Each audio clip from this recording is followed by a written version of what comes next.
Good morning, I'm Paolo del Rosario. Welcome to the HQ on BNC, the Billionaire News Channel. Headlines.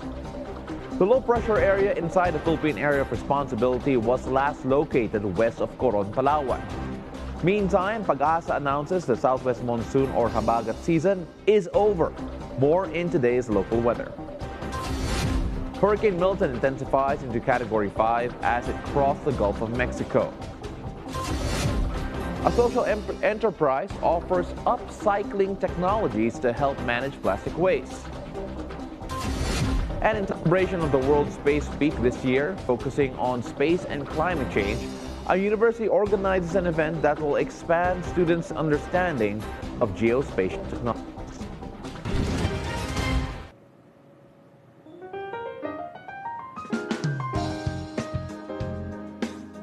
A look at the local weather now. Pag-asa now ended, and the country is now transitioning to the northeast monsoon, which may be apparent and declared in the upcoming weeks. As of 4 a.m. today, the low-pressure area inside the Philippine Area of Responsibility was last located 305 kilometers west of Coron, Palawan, right over here. Now, this LPA remains unlikely to develop into a tropical cyclone and may dissipate in the next few hours. Meanwhile, warm winds from the Pacific Oceans or easterlies will bring cloudy skies with scattered rain showers and thunderstorms over the Bicol region and the Quezon province. Now, in the Ilocos region, Cordillera Administrative Region, Cagayan Valley, and Aurora, that will experience partly cloudy skies with isolated rain showers and thunderstorms. Now, over here in Metro Manila and the rest of the country, expect localized thunderstorms all throughout the day. As for the sea conditions, no gale warning issued, so our seafarers are free to venture out to the sea. Let's take a look at the weather conditions in Luzon, Visayas, and Mindanao, starting off in Luzon. Now, warm and humid weather conditions are expected for the most parts of the region, particularly in Lawag, Tuguegarao, Metro Manila, as well as Metro Manila right here, and as well as Puerto Princesa, all the way down there. Now, temperatures may rise to at least 33 degrees Celsius, maximum rather, while in Baguio City, as per usual, lowest temperature is around 17 degrees and may reach up to a warm for Baguio, not quite sure, 25 degrees Celsius here. Now, due to the easterlies, residents in Legazpi will experience cloudy skies with rain showers and thunderstorms, so be prepared for severe thunderstorms, especially in the afternoon. Of course, it's talking about Legazpi right over there.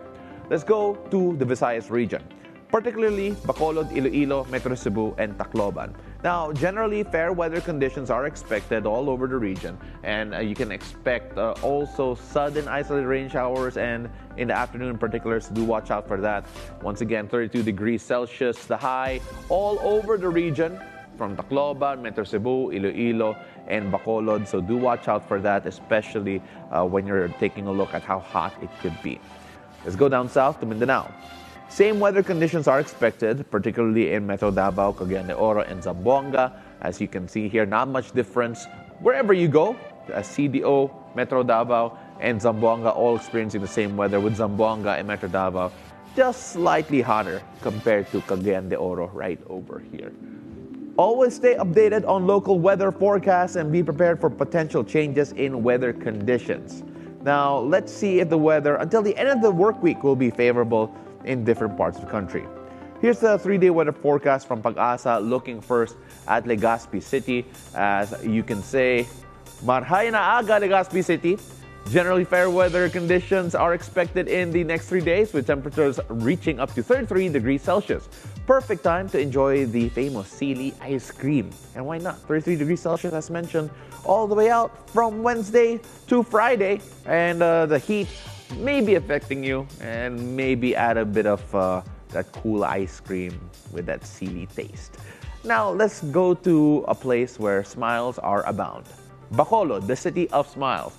Generally, fair weather conditions as well, with 32 degrees, the highest temperature for the next 3 days, as you can see here. Now, make sure to stay hydrated and wear your sunscreen if you're heading out in the next coming days.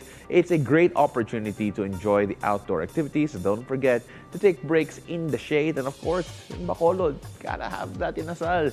Manukan Country, where you at? Wednesday to Thursday. Great time to visit, great time to be there. Let's go to the city of gold and friendship, Cagayan de Oro.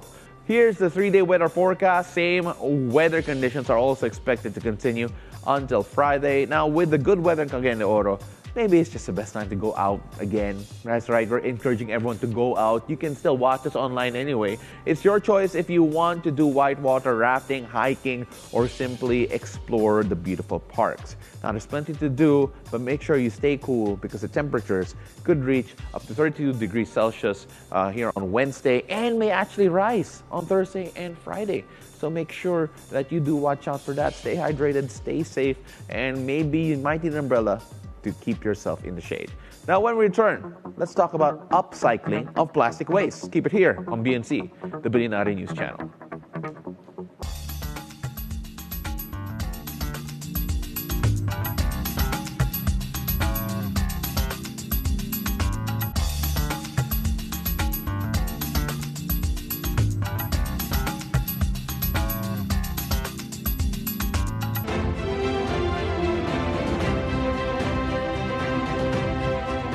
What is your biggest mistake? My greatest beefsteak. I wanted to do that before I aura. Aura. Yeah. We shine a light on the trailblazers, the disruptors, the titans of industry. I'm gonna eat healthy. It's expensive. Guess what's more expensive? The hospital. We're not just talking about success stories here. We're diving deep into their hearts and minds to see what drives them. Let's go. We are live. We are Industry Beat on BNC, the Billionario News Channel. Good morning, everyone! Let's begin your morning with these people that gives you the hottest information with excitement, positivity, and fun to start your day. Join Paolo del Rosario and Asis Carrillo and Monique Tuzon. Let's kick things off with some good vibes. It's time to wake up and make this day amazing. For more happy moments only here. It's a beautiful day. 7 a.m. on BNC, the Billionario News Channel.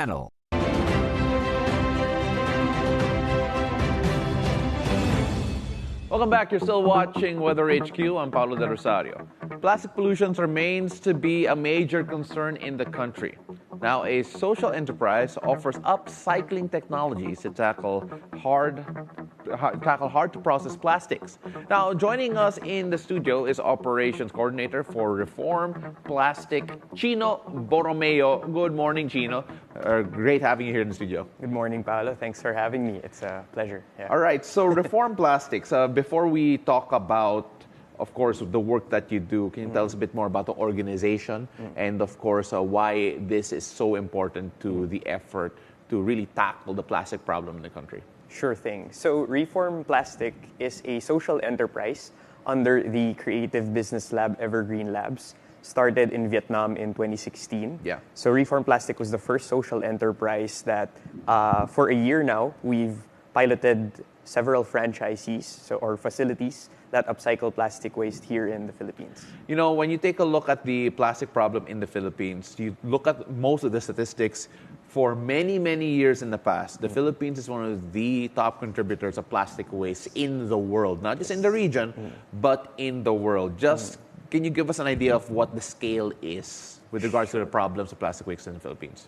Yeah, sure. So the latest statistics we have on the Philippines' contribution to plastic waste overall, I think we are contributing around 2.7, I think is the latest number annually.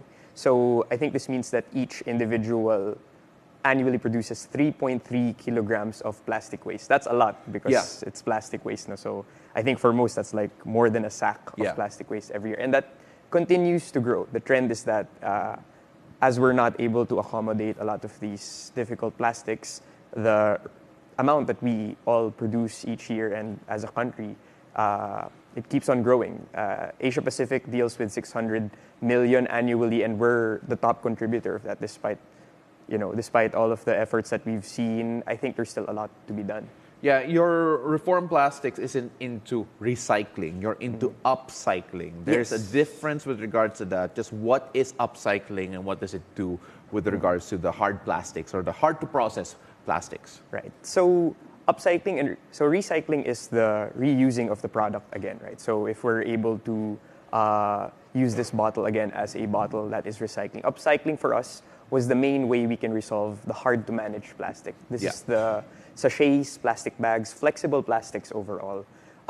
we saw this as the target area because a lot of our PET bottles, the rigid plastics, are actually the technology for recycling them, the trade value for it is actually very good.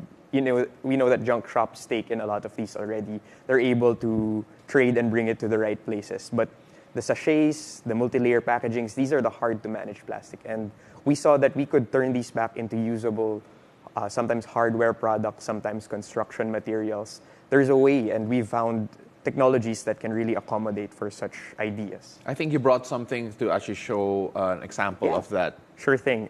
This is my small sample of a recycled plastic board. This is one of the solutions that we have at Reform Plastic. We have over 14 franchisees worldwide who have adopted this plastic-to-board solution. So they take multi-layer packaging, sachets, plastic bags, and they turn them into these boards. These come in 4x8. They're meant to be a plywood, plyboard, cement board substitute. That it's very usable. It's a hardware product. It's one that we see the market is already in need of. We're using plywood, plyboards for almost all hardware construction. So we saw this as a great solution because especially in Asia Pacific, even in South Asia, that this is a very common hardware material. And we don't want to give a solution that's just machines that, hey, we'll make whatever out of it. We want to provide the output that makes sense for communities. Yeah, so we're taking a look at that here. It's a nice thickness, and of course, I'm sure up to code with regards to being a building material. You talk about the product. Now, are there any success stories that we can see here to show that, okay, Reform Plastic is not just, creating the product, but actually doing the work and making sure that there's a bit of success. If I'm not mistaken, two good examples are Mandaluyong and in Guimaras, if I'm not mistaken. Yes. So aside from just having these facilities that upcycle the boards and establishing them in many different places for a decentralized waste management operation, we also activate different mechanisms in the waste value chain. So that is collection programs. You mentioned our program with Barangay Edition Hills in Mandaluyong. We've enabled them to have their informal waste collectors provide these low-value plastics. I think we're collecting 3 to 4 tons each collection program. I think we're having that every month.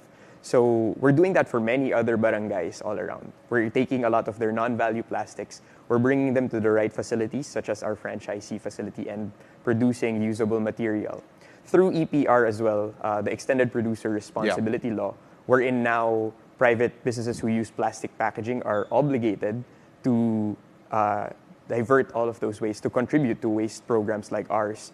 We're able to give them more incentives. We're able to give them subsidies so that it's not just the diverter, the recycler that makes the money. It's not just the transport, the hauler, the aggregator. It's the collectors themselves that we're able to bring value to. Well, you mentioned Mandaluyong, Edition Hills. Of course, you also talked about Guimaras. How important is the connection with the LGU with regards to what your efforts are? And of course, I'm sure it's one thing for LGUs to give commitment, but then has there been instances where in the commitment has not necessarily been followed through on? Definitely, the LGUs are a key point into, establishing a lot of these programs.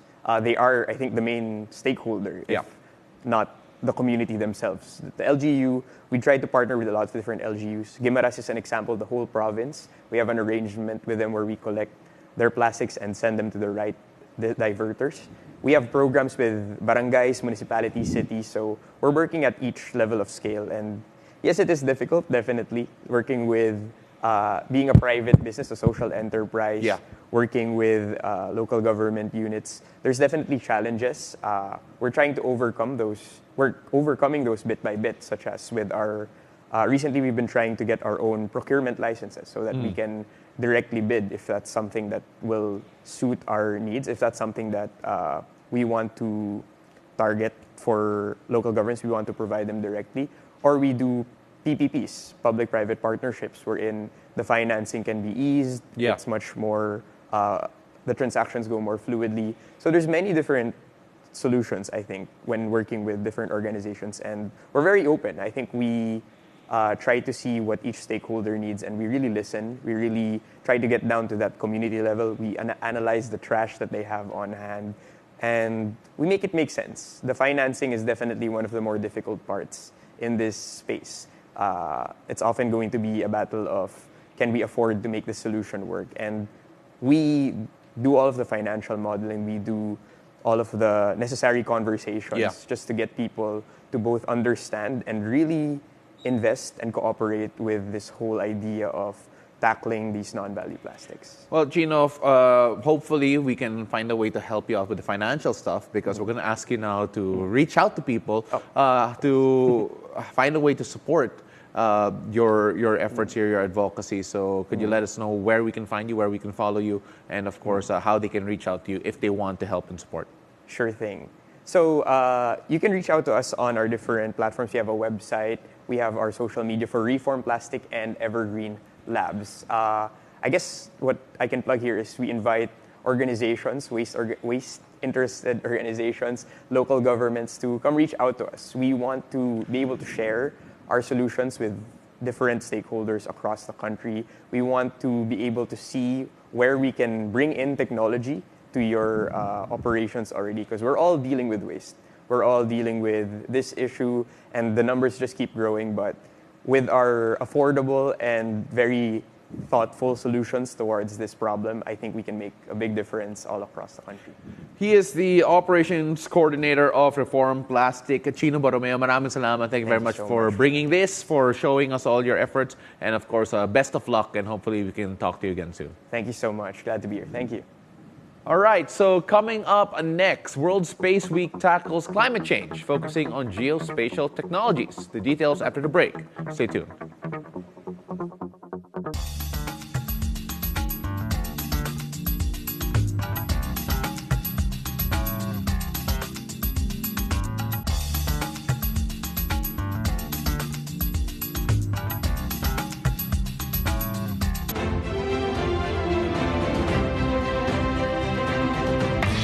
Philippines, women entrepreneurs make up a significant 60% of all MSMEs.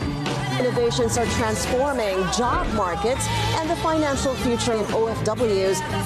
The buy now, pay later industry is rapidly transforming how Filipinos manage everyday spending, but it also raises questions about its impact on personal finances.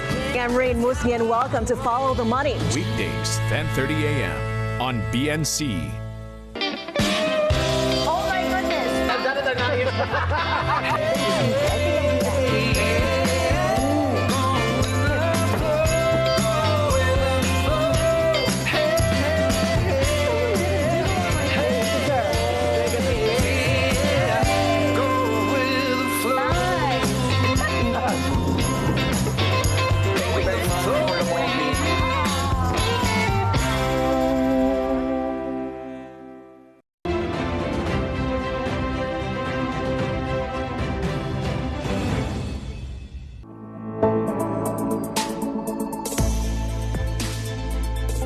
Let's take a look at the global weather. I'm Paolo del Rosario. This is Weather HQ.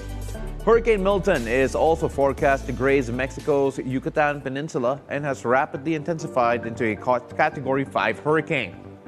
The National Hurricane Center says it is currently located at 1,130 kilometers southwest of Tampa, Florida, with maximum sustained winds of up to 280 kilometers per hour. Now, as you can see here, according to the NHC, Milton's rapid intensification continues as it crosses the Gulf of Mexico, particularly the northern coast of the Yucatan Peninsula. Now, it also warns of the storm surges raising water levels by 5 feet along Mexico's Yucatan Peninsula and has large destructive waves on the coast. Now, it is forecast to move east-northeast and weaken into Category 3 hurricane as it approaches St. Pete Beach in Florida. So, as you can see here, Hurricane Milton will comes close behind the deadly Hurricane Helene, which killed more than 200 people across 6 states. Governor Ron DeSantis declared 51 of Florida's 67 counties under state of emergency and says that the race was on to clear damage from Helene ahead of Hurricane Milton's arrival. World Space Week 2024 is a week-long event that shines a spotlight on the boundless opportunities and challenges that space exploration presents. It is a time when scientists, educators, enthusiasts, and the general public come together to appreciate advancement in space technology and promote the importance of space education. The week encapsulates a spirit of discovery and serves as a global platform to inspire new generations of astronomers, engineers, and ordinary people to look up and dream beyond the stars. In celebration of this event with the theme Space and Climate Change, Rizal Technological University organized Geospatial Data in Action, a program that focuses on introducing and expanding students' understanding of geospatial technologies, including geographic information systems and remote sensing. That's Weather HQ for today. Join me again tomorrow, whatever the weather, here on BNC, the Billionaire News Channel.